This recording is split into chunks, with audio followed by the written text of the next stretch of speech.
magic of Carnival can allow for bands to fill your streets with fire, color, and drums, and you don't mind. This was the launch of 3 mini bands in Belmont, based in the Grandison Lab and the Propaganda Space on Earthig Road. They are a breath of fresh air to the ever-evolving Trinidad Carnival. For Robert Young, he wanted a mass that was free of corporate restrictions. Idea of the mass, and I put words to it and also thought to it that people, the ideas that we come up with for the band, I come up with for the band, or the group comes up with the band, we invite people to come and speak about the idea. And the idea of this band is going to be spoken about for the next 3 years.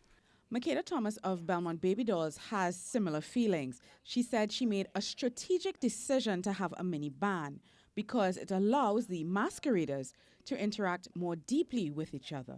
I think when you have a band that has 100, 500, 1,000 masqueraders, it becomes something different. And so for me, coming into traditional mass or carnival, I'm coming into it as a performance artist, as a dance artist. I'm going to do that in a way that allows me to engage in the sort of deep, critical way that I want to.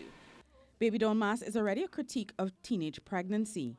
Thomas was drawn to the portrayal after her own daughter was born. Now, she's using the mask to examine the life of Caribbean women. A Belmont Baby Doll is a masquerader who understands traditional mass and looks to explore all of the ways in which that could be exploded, furthered, thought about differently, engaged critically, performed differently.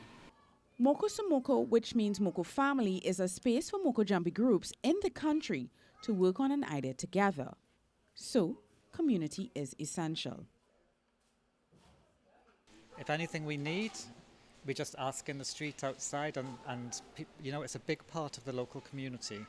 Belmont is a special place. There's a lot of small mass bands come from here, and I think we have a lot of respect because of what we do.